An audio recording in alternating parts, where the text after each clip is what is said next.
Hello दोस्तों, हमें यहाँ पर एक क्वेश्चन है जो कि हमें ये फिगर आपको दिख रहा होगा। इसको हमें साइक्लिक क्वाड्रिलेटरल प्रूफ करना है। जो मीन्स कहने का सेंस है ये पी क्यू ओ आर जो है इसको साइक्लिक प्रूफ करना है। तो साइक्लिक की पहले प्रॉपर्टी हम समझते हैं क्या होता है। कोई साइक्लिक क्वाड्रिलेटरल होता है तो आपको पता होना चाहिए इनके सम ऑफ, जैसे अगर हम बनाए ये एक क्वाड्रिलेटरल यहाँ पे, तो इनके अपोजिट एंगल का सम, ये अपोजिट एंगल का सम अगर इतना 180 हो जाता है तो इस क्वाड्रिलेटरल को हम लोग क्या बोलेंगे, साइक्लिक क्वाड्रिलेटरल बोलेंगे। ये आपने 9th में पढ़ा होगा। जैसे कि अगर ये ए बी सी और यहाँ पे क्या है डी है ना। अगर इसका सम यानी एंगल ए और एंगल सी का सम कितना 180 हो जाए तो इसको साइक्लिक बोल देंगे। ठीक है, तो चलो अब इसको हम एंगल सी और ऐसे ना लेकर के इसको हम राइट कर देते हैं।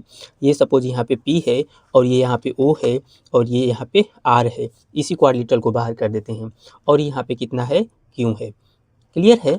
अगर इनका सम, इन दोनों का सम 180 प्रूफ कर दें, किसी का भी, ध्यान देना, इसका सम 180 है तो इसका भी सम 180 होना पड़ेगा।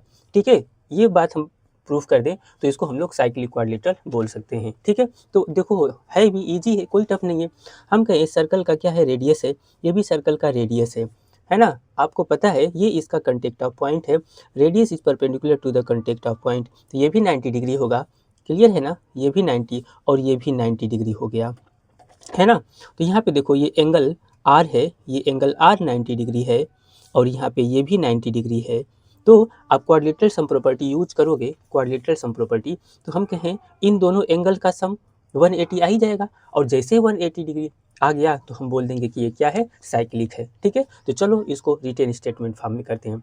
और ये अगर दो टेंजेंट किसी एक्सटर्नल पॉइंट से ऐसे सर्कल को टच करती हैं तो ये साइक्लिक ही होते हैं, ये आपको पता होना चाहिए। ठीक है, अभी इसको हम लोग प्रूफ कर लेते हैं। अब देखो एंगल ओ और एंगल पी का सम कितना होगा आपका, 180 होगा, तो इसको हम लोग साइक्लिक बोल देंगे क्वाड्रिलेटरल को।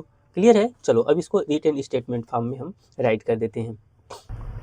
तो ऐसे राइट कर लेना है आपको। देखो रेडियस इस angle R equal to 90 degree, reason write करना है, radius is perpendicular to the contact of point R, angle Q equal to 90 degree, radius is perpendicular to the contact of point Q. अब चलो आते हैं इन quadrilateral, अब इसको step wise हम solve करा देते हैं।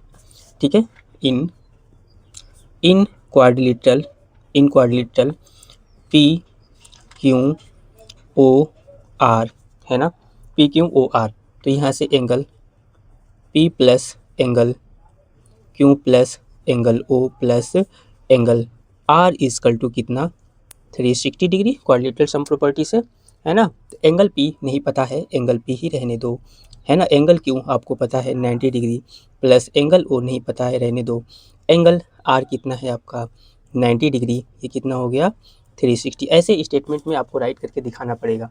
ठीक है, तो angle P plus angle O equal to 360 और देखो 90 और 90 180 और इधर आकर के माइनस कर दिए, तो ये कितना हो गया 180 डिग्री।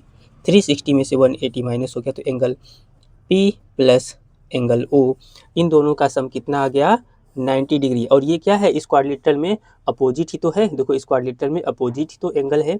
अब राइट कर सकते हैं यहाँ पे। ठीक है, their sum of opposite angle, their sum of, चलो इसको हम राइट कर देते हैं स्टेटमेंट। तो देखिए इसको हमने स्टेटमेंट में ऐसे राइट कर दिया, their sum of opposite angles of quadrilateral P Q O R is 180, है ना, hence it is a cyclic quadrilateral. Clear है। ऐसे तो कुछ बच्चे समझते होंगे कि साइक्लिक क्वाड्रिलेटरल है तो ये एक सर्कल होना चाहिए जो कि इसके सभी कॉर्नर को ऐसे टच करके जाना चाहिए ना। तो भाई इससे परेशान नहीं होना है ना। इसको भी हम लोग साइक्लिक ही कंसीडर करेंगे, आए समझ में ना। इसको भी हम लोग साइक्लिक ही कंसीडर करेंगे। अगर इस इमेज को अगर हम कंसीडर करें ऐसे तो ये जो है ना इस पे आकर के टच हो जाएगा और ये ऐसे मीन्स इसमें कहने से ये रियल इमेज नहीं है ना, ये आपको प्रूफ करवा रहे हैं। ठीक है ना, इसमें आप कंफ्यूजन नहीं होना। कुछ बच्चे ऐसे इसको जो समझ करके छोड़ सकते हैं, तो छोड़ना नहीं है। ये तो इजी क्वेश्चन है, इसमें कुछ है नहीं, ये थोड़ा ओरल थिंकिंग वाले क्वेश्चन हैं। ठीक है, तो छोड़ने वाला नहीं है, ऐसे आपको कर लेना है। ठीक है, कोई डाउट होगा तो आप लोग पूछ सकते हैं।